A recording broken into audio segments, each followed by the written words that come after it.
Hello everyone, আসসালামু আলাইকুম ওয়া রাহমাতুল্লাহি ওয়া বারাকাতুহু। সবাই কেমন আছেন? আশা করি সবাই ভালো আছেন। আমিও ভালো আছি আলহামদুলিল্লাহ। আপনারা দেখতেছেন বি কেয়ারফুল ইউটিউব চ্যানেল এবং বি কেয়ারফুল ফেসবুক পেজ। আপনাদের সাথে আছি আমি কামরুল হাসান চৌধুরী।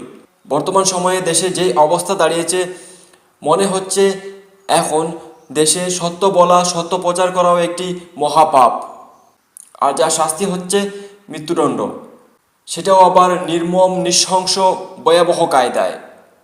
সম্প্রতি এমনই একটি ঘটনা ঘটে যায় গাজীপুরে ব্যস্ত মার্কেটে হাজার হাজার জনতার সামনে কুপিয়ে হত্যা করা হয় সাংবাদিক তুহিনকে। দুর্বৃত্তদের একটি অপকর্মের ভিডিও মোবাইলে শ্যুট করতেছিলেন সাংবাদিক তুহিন। সেটাই যেন তার কাল হয়ে দাঁড়ায়। একটি সত্য অপরাধের ভিডিও ফুটেজ নিতেছিলেন মোবাইলে সাংবাদিক তুহিন। দুর্বৃত্তদের নৃশংসতা যেন সেই সত্যকে পিষে ফেলার এক নির্মম অপচেষ্টায় মেতে ওঠে, কিন্তু সেখানে উপস্থিত ছিল হাজার হাজার জনতা। প্রাণের ভয়ে কেউ এগিয়ে আসেনি, শুধু দূর থেকে তাকিয়ে তাকিয়ে দেখতেছিল একটি নির্মম হত্যাকাণ্ড। সত্যের বাহককে এইভাবে নির্মমভাবে নিঃশেষ হয়ে যেতে চেয়ে চেয়ে দেখতেছিল সবাই। গাজীপুরের চান্দনার একটি জনবহুল মার্কেট এলাকায় সন্ধ্যা 7টার দিকে ঘটে এই নৃশংস হত্যাকাণ্ডের ঘটনা। সাংবাদিক তুহিন ছিলেন দৈনিক প্রতিদিনের কাগজের স্টাফ রিপোর্টার। সাংবাদিকতা জীবনে তিনি অপরাধ ও ছিনতাইয়ের বিরুদ্ধে একাধিক প্রতিবেদন করেন। সহকর্মীদের ভাষ্যমতে চান্দনা চৌরাস্তা এলাকায় অপরাধীদের বিরুদ্ধে তার প্রতিবেদন ছিল অত্যন্ত সক্রিয় এবং স্পষ্টবাদী। সেদিন সন্ধ্যার পরও তিনি সেইখানে একটি অপরাধের ভিডিও ধারণ করতেছিলেন নিজের মোবাইল দিয়ে। সিসি ক্যামেরার ফুটেজে দেখা যায় এক মহিলা এবং এক পুরুষ বাদ বিতণ্ডে জড়িয়েছিল। সাংবাদিক তুহিন মোবাইল দিয়ে তাদের ভিডিও নিতেছিলেন।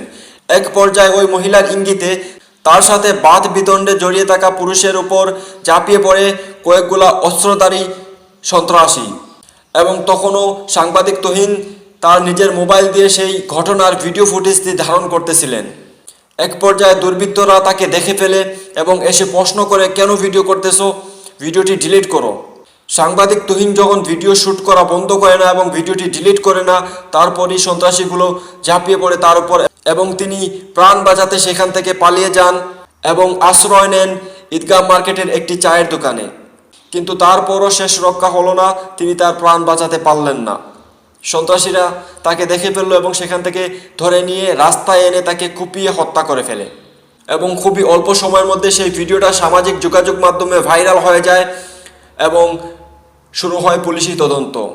তারপর সিসি ক্যামেরা ফুটেজ বেরিয়ে আসে এবং সেখান থেকে কিছু অপরাধীকে শনাক্ত করা হয় এবং কিছু অপরাধীকে এখন আইনের আওতায় আনা হয়েছে, কিন্তু তদন্তের স্বার্থে তাদের নাম উল্লেখ করা হচ্ছে না।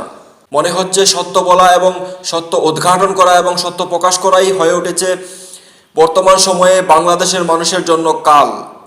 সত্য বললে বিপদে পড়তে হবে, প্রাণ হারাতে হবে।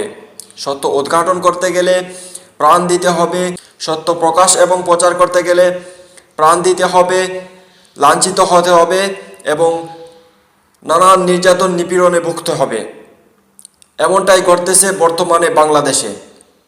আমার ভাবতেও ভয় হয়, এটাই কি আমাদের সেই সোনার বাংলা, যেই সোনার বাংলার স্বপ্ন দেখেছিলেন আমাদের পূর্বপুরুষেরা এবং যুদ্ধ করেছিলেন, দেশকে স্বাধীন করেছিলেন, প্রাণ দিয়েছিলেন অকাতরে, রক্তের দামে কিনে এনেছিলেন আমাদের সেই মাতৃভূমি সোনার বাংলাকে। সবুজের ছায়া ঢাকা দেশের সবুজ রঙটি দিয়ে পতাকার রংকরণ করা হয় এবং শহীদের সেই লাল রক্তের রক্তাক্ত স্মৃতি ধরে রাখার জন্য সেই পতাকার বুকে একটি লাল বৃত্ত আঁকা হয় লাল রং দিয়ে।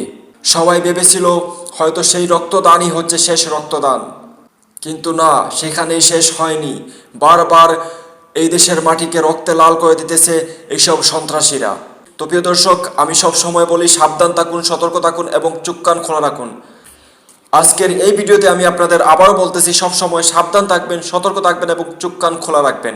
প্রতিটা বিষয়ে আপনাকে সাবধান থাকতে হবে, সতর্ক থাকতে হবে এবং চোখ কান খোলা রাখতে হবে। তো প্রিয় দর্শক, আজকের মতো এই পর্যন্ত। দেখা হবে পরবর্তী প্রতিবেদনে। সবাই ভালো থাকুন, সুস্থ থাকুন। আল্লাহ হাফিজ। আসসালামু আলাইকুম ওয়া রাহমাতুল্লাহি ওয়া বারাকাতুহু।